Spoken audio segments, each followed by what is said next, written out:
नमस्कार। आज मैं आपको थायराइड समस्या का यौगिक समाधान बताने वाला हूँ। थायराइड एक ऐसी समस्या है जिसकी गिरफ्त में हमारा समाज बड़ी तेज़ी से आ रहा है। थायराइड ग्लैंड एक तितली की भांति हमारे श्वास नली के दोनों ओर होती है। ये भोजन करते समय या पानी पीते समय कभी इसको अनुभव किया जाता है घूंटते समय। ये ग्लैंड दो प्रकार के हार्मोन्स का सेक्रेशन करती है। ये हार्मोन्स हमारे शरीर के मेटाबॉलिज्म, ग्रोथ, डेवलपमेंट तथा मानसिक और भावनात्मक संतुलन में काफ़ी महत्वपूर्ण भूमिका निभाते हैं। किन्हीं कारणों से जब हमारी ग्रंथि की सक्रियता बढ़ जाती है तो इनका स्राव बढ़ जाता है। उस स्थिति को हाइपरथायराइड बोलते हैं। उसकी चिकित्सा आज हम नहीं बता रहे हैं। जब इस ग्रंथि की सक्रियता घट जाती है, स्राव कम निकलता है, उस स्थिति को हाइपोथायराइड बोलते हैं। तो आज हम केवल हाइपोथायराइड की चिकित्सा बताएंगे, हाइपरथायराइड की चिकित्सा बाद में बताएंगे। हाइपोथायराइड की स्थिति में सुस्ती, आलस्य, थकान और कमजोरी जैसे लक्षण प्रकट होते हैं।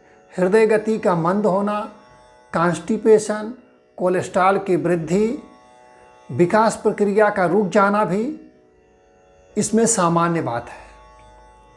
इसके साथ साथ मासिक चक्र में अव्यवस्था उत्पन्न हो जाती है, स्किन रूखी हो जाती है, किसी किसी के बाल झड़ने लगते हैं, वजन या तो तेज़ी के साथ बढ़ता है या घटता है। बच्चों में विकास प्रक्रिया असम हो जाती है, ठीक से विकास नहीं होता है उनका।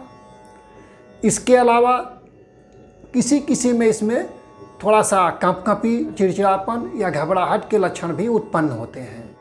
आधुनिक चिकित्सा विज्ञान इस बीमारी को लाइलाज मानता है, इसलिए मरीज को जीवन भर हार्मोन्स की गोली खानी होती है। जब आप कोई दवा खाएंगे तो उसका साइड इफ़ेक्ट भी होगा, ये बताने की आवश्यकता नहीं है, सभी जानते हैं।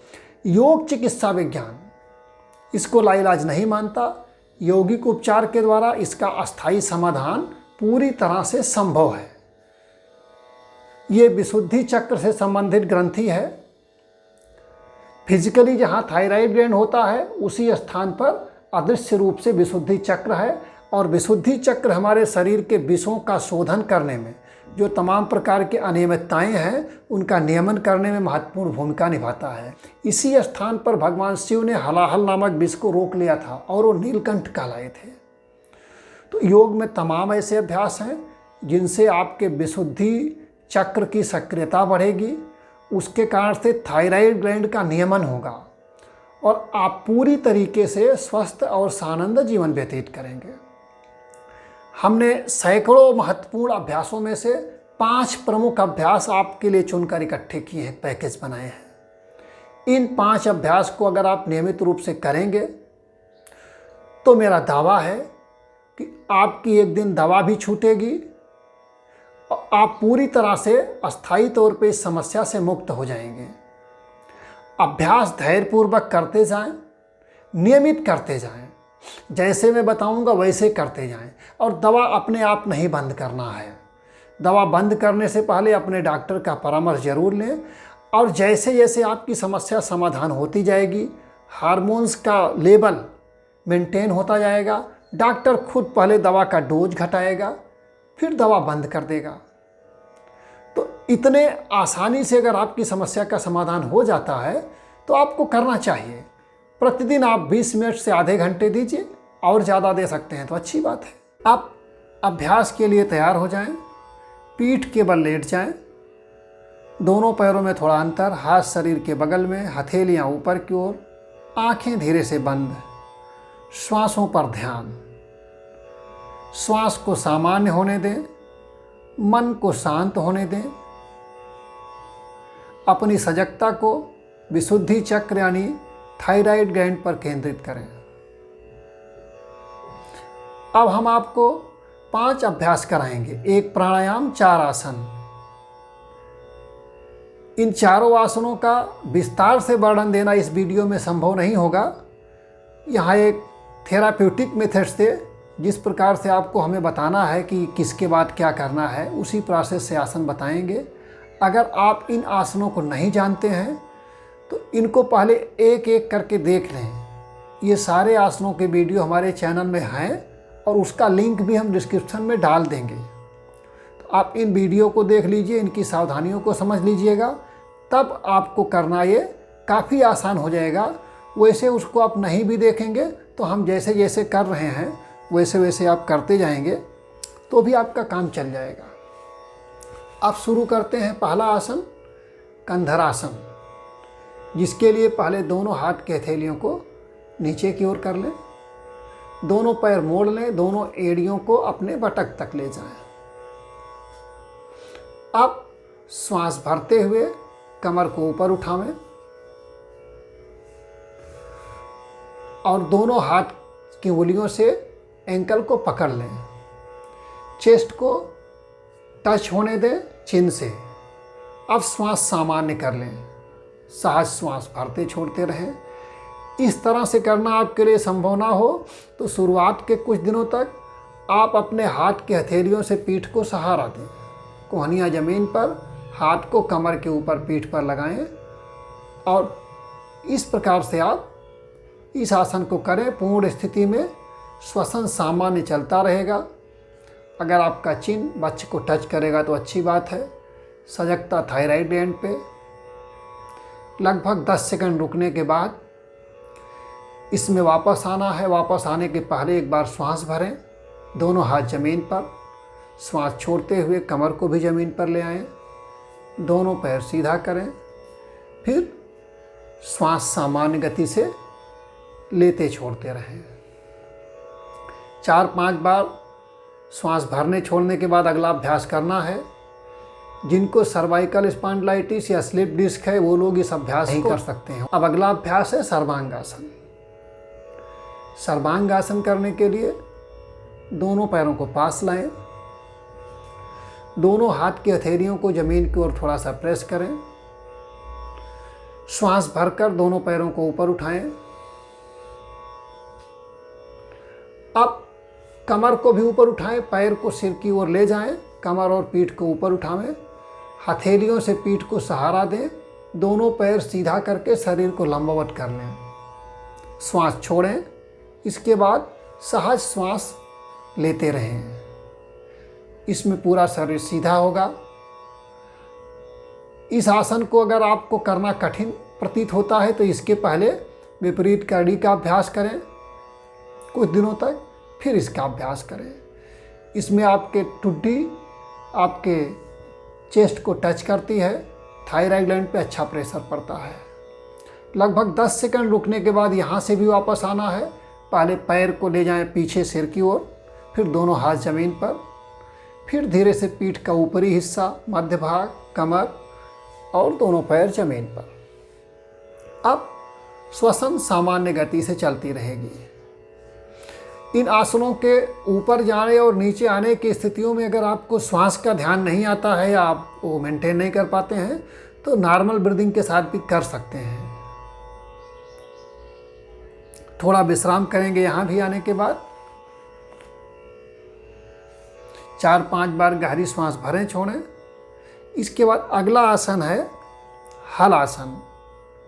तो हल आसन करने से पहले आप जान लें कि सर्वांगासन को भी जिनको स्लिप डिस्क है और सर्वाइकल स्पॉन्डिलाइटिस है, उच्च रक्तचाप है, हाइपरटेंशन और कोई हार्ट से संबंधित गंभीर बीमारी है, आँख कान नाक से संबंधित गंभीर बीमारी है, उनको नहीं करना है। अब दोनों पैरों को पास लाएं, फिर दोनों हाथ की हथेलियों को ज़मीन की ओर प्रेस करें। श्वास भरते हुए दोनों पैरों को पहले ऊपर उठाएं 90 डिग्री तक। इसके बाद अब कमर को भी उठावें, पूरा शरीर ऊपर उठावें, पैरों को सिर के पीछे ले जाएं ऊपर की ओर, पीठ सीधी हो जाएगी।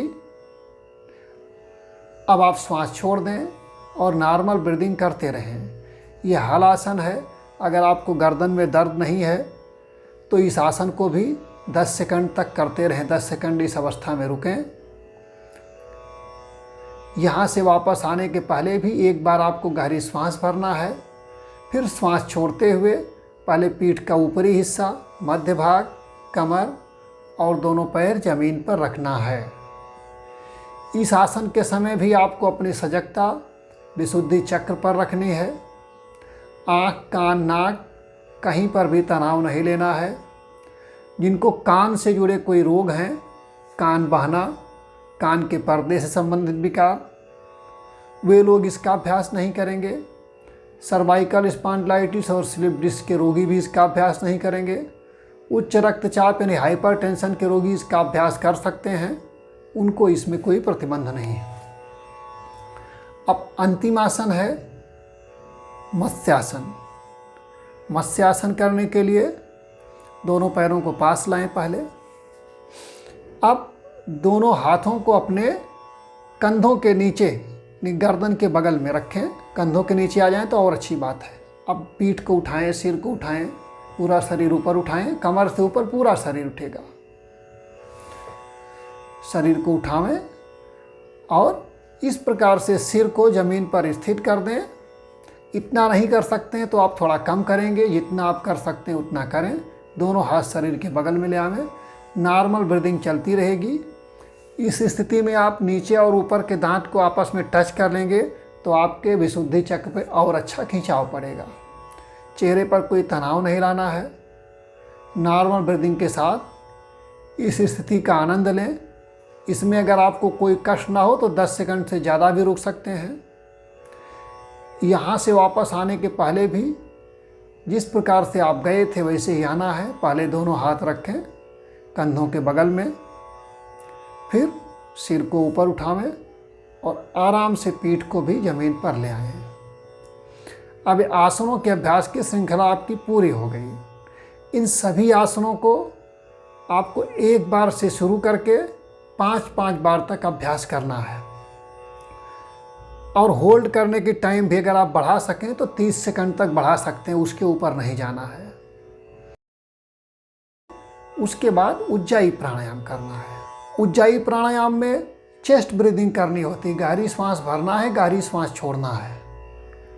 अगर आप जलंधर बंद के साथ इस प्राणायाम का अभ्यास कर सकते हैं तो अच्छी बात है। तो पहले हम जलंधर बंद बताते हैं। आप सिर को नीचे झुकाइए और आपका ठुड्डी, कंठकूप जो गड्ढा है यहाँ पे टच करेगा। इस स्थिति में अगर आप कर सकते हैं तो अच्छी बात है। गहरी सांस भरें और गहरी सांस छोड़ें। अपना ध्यान, अपनी सजगता थायराइड ग्लैंड के पीछे रखें। जब आप श्वास भरेंगे तो श्वास की टकराहट से वहाँ पे एक वाइब्रेशन होगा और एक आवाज़ भी पैदा होती है। छोड़ते समय भी, भरते समय भी उसको ध्यानपूर्वक सुनना है। ज़बरदस्ती आवाज़ नहीं करनी है। ये प्रक्रिया 5 मिनट तक करनी होती है। अब अगर आपको जलंधर बंद अभी लगाना कठिन लगता है या गर्दन में दर्द होता है इसको लगाते समय, तो थोड़ा कम झुकाएं या सीधा रखें। जहाँ तक संभव हो वहाँ तक झुकाएं।